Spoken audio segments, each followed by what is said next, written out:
Once upon a time there was an old widow woman who had 3 sons. The first 2 were clever enough, but the third, Bobo by name, was little better than a silly simpleton. All his mother's scoldings and beatings, and she smacked the poor lad soundly 12 times a day, did him no good whatever. Now it came to pass that one morning Princess Zenza, the ruler of the land, happened to pass by the cottage and heard Bobo being given a terrible tongue-lashing. Curious as to the cause of all the noise, the princess drew rein and summoned Bobo's mother to come near. On hearing her story, it occurred to the princess that so silly a lad might amuse her, so she gave the mother a golden florin and took poor silly Bobo with her to be her page. You may be sure that it did not take the wise folk at the castle long to discover how great a simpleton had arrived. Courtiers, footmen, lackeys, turnspits even, were forever sending him off on ridiculous errands.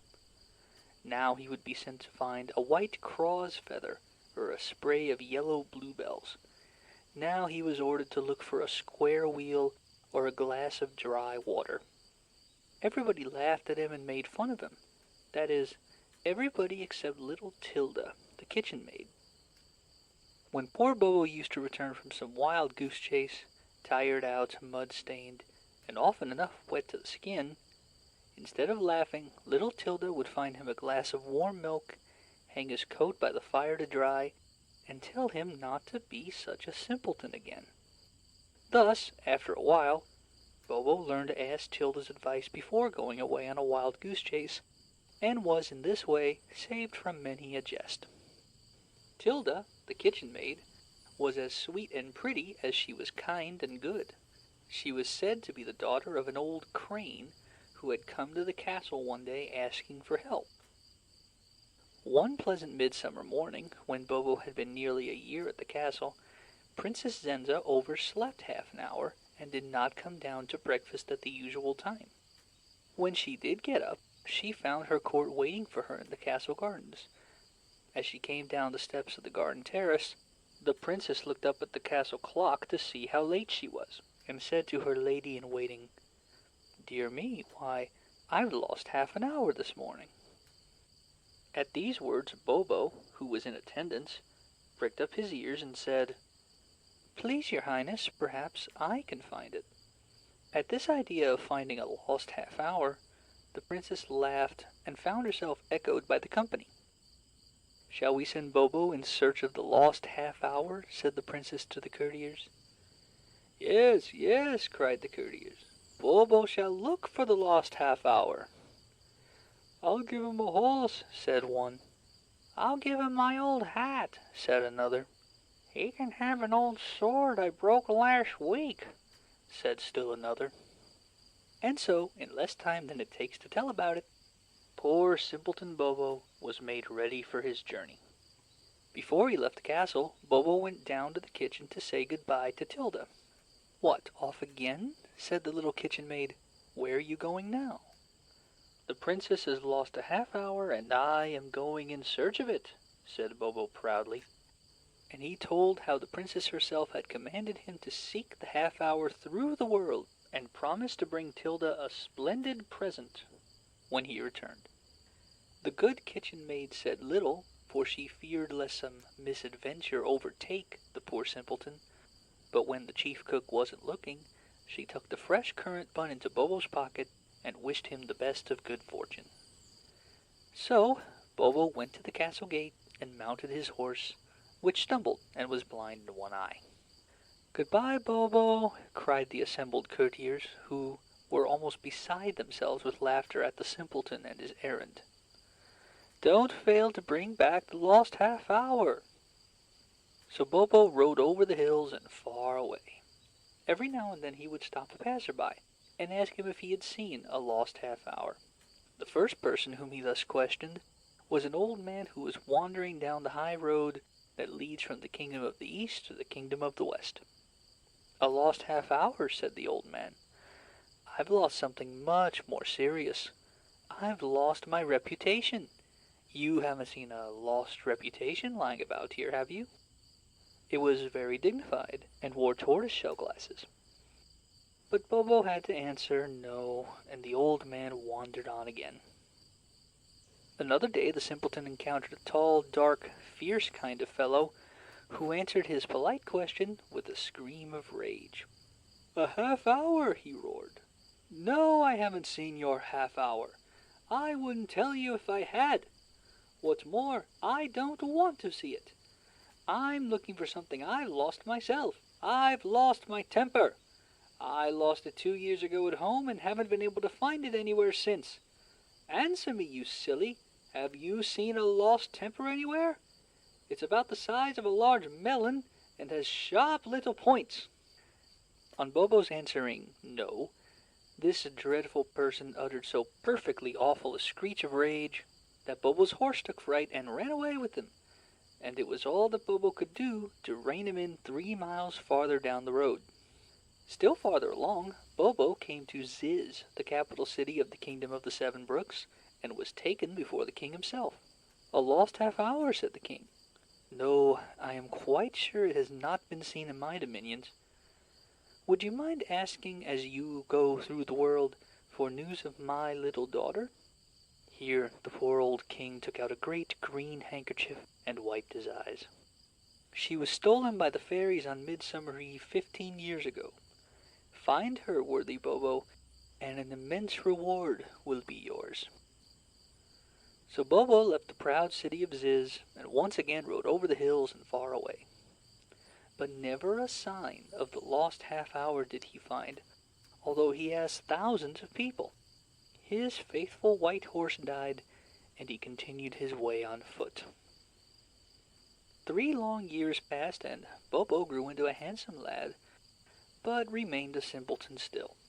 Finally, after he had wandered all about Fairyland, he came to the edge of the sea.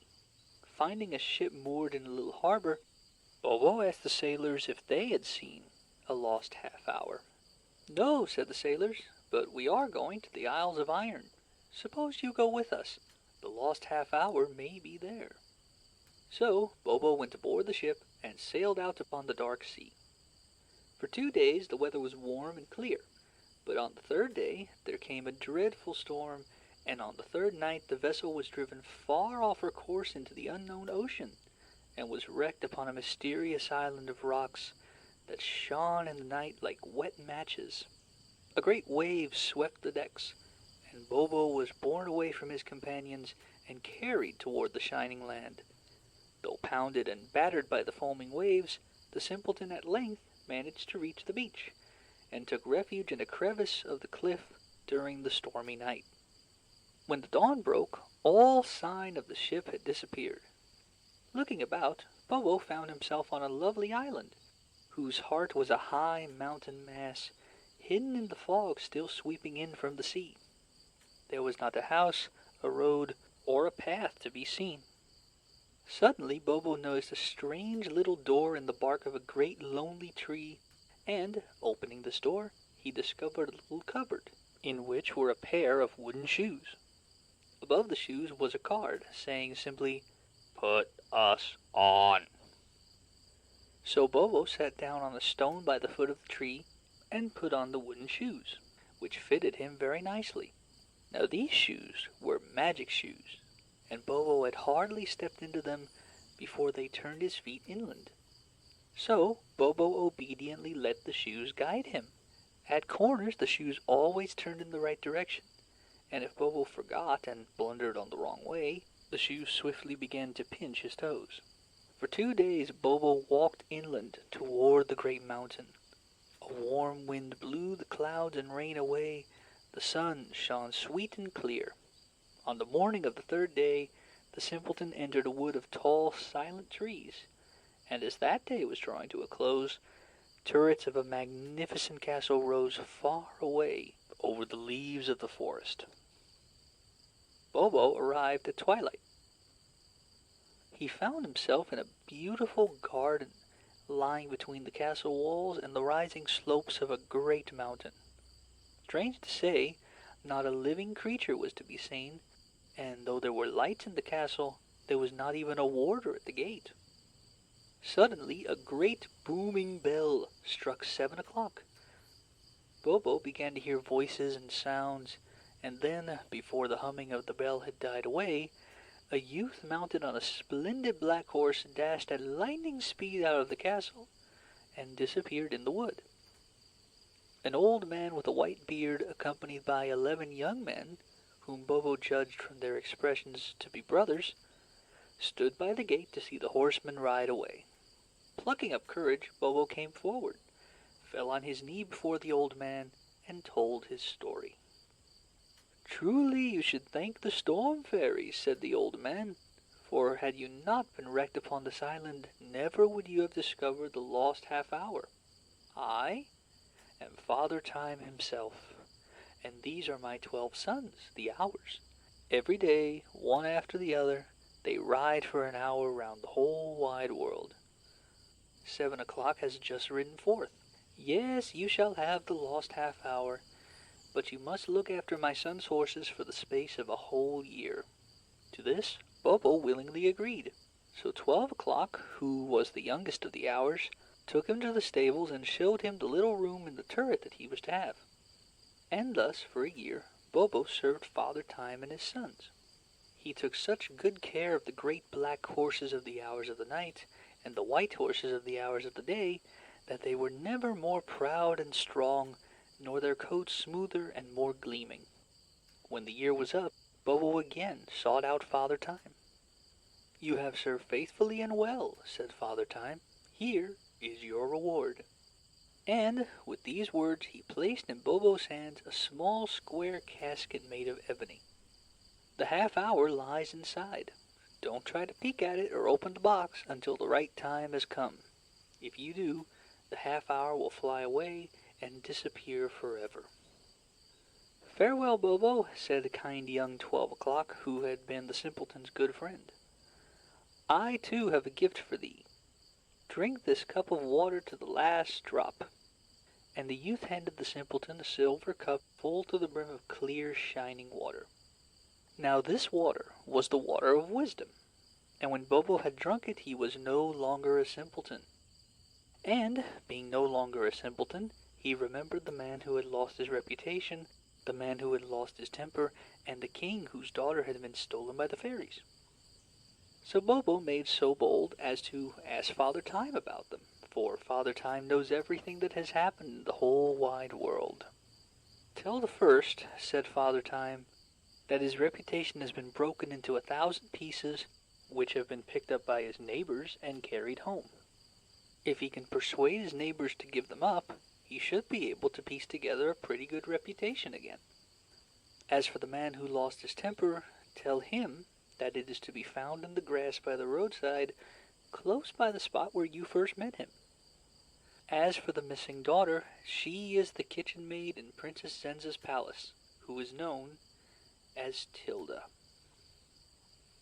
So Bobo thanked Father Time, and at noon 12 o'clock placed him behind him on the white charger and hurried away. So fast they flew that Bobo, who was holding the ebony casket close against his heart, was in great danger of falling off. When they got to the seashore, the white horse hesitated not an instant, but set foot upon the water, which bore him up as if it had been not water, but earth itself. Once arrived at the shore of Fairyland, 12 o'clock stopped, wished Bobo good speed, and, rising in the air, disappeared into the glare of the sun. Bobo, with the precious ebony casket in his hand, continued on in the direction of Princess Zenza's palace. On the second morning of his journey he happened to see far ahead of him on the highway the unfortunate aged man who had lost his reputation. To him, therefore, Bobo repeated the counsel of Father Time, and sent him hurrying home to his neighbors' houses. Of the man who had lost his temper, Bobo found no sign. In the grass by the roadside, however, he did find the lost temper. A queer sort of affair, like a melon of fiery red glass, all stuck over with uneven spines and brittle thorns. Bobo, with great goodness of heart, took along this extraordinary object in the hope of finding its angry possessor. Farther on the lad encountered Tilda's father, the unhappy king, and delivered his message.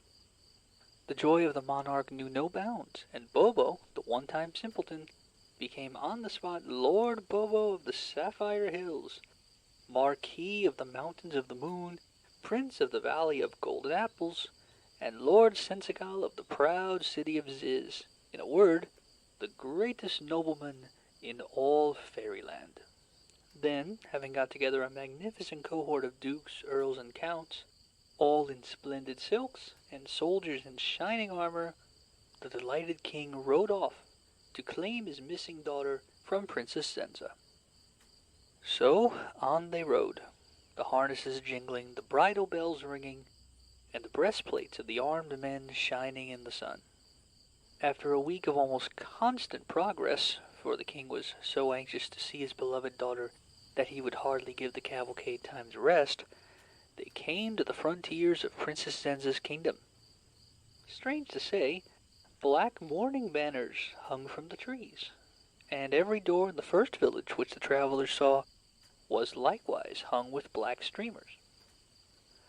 On the steps of one of the cottages sat an old woman, all alone and weeping with all her might. "What is the matter, my good woman?" said the king.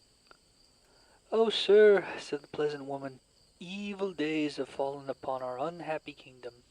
3 days ago a terrible dragon alighted in the gardens of the palace, and sent word to Princess Zenza that if within 3 days she did not provide him with someone brave enough to go home with him and cook his meals and keep his cavern tidy, he would burn our fields with his fiery breath. Yet who, I ask you, would be housekeeper for a dragon? Suppose he didn't like the puddings you made for him, why, he might eat you up. All would have been lost had not a brave little kitchen maid named Tilda volunteered to go. It is for her that we are mourning. At 2 o'clock she is to be carried off by the dragon. It is almost 2 now. Alas, alas!" Hardly were the words out of her mouth when the town bell struck twice, solemnly and sadly. "Quick, quick!" cried the king and Bobo in the same breath. "Let us hurry to the castle. We may save her yet." But they knew in their hearts that they were too late, and that poor Tilda had given herself to the dragon. And so it proved. In spite of his mad dash, Bobo, who had spurred on ahead, arrived exactly half an hour late. The monstrous dragon, with Tilda in his claws, was just a little smoky speck far down the southern sky. Princess Zenza and her court stood by, wringing their jeweled hands. Suddenly, Bobo thought of the half hour. He had arrived half an hour late, but he could have that half hour back again. Things should be exactly as they were half an hour before. He opened the cover of the ebony box. Something like a winged white flame escaped from it and flew hissing through the air to the sun. As for the sun itself, turning around like a cartwheel and hissing like 10,000 rockets, it rolled back along the sky to the east. The hands of the clocks, which marked 2:30, whirred back to 2 o'clock in a twinkling. And, sure enough, there was brave little Tilda standing alone in a great field, waiting for the dragon to come and take her away. Lumbering heavily along like a monstrous turtle and snorting blue smoke, the dragon was advancing toward her. Bobo ran down into the field and stood beside Tilda, ready to defend her to the end. The dragon came nearer and nearer. Suddenly, angered by the sight of Bobo and his drawn sword, he roared angrily, but continued to approach. Bobo struck at him with his sword. The blade broke upon his steely scales. The dragon roared again.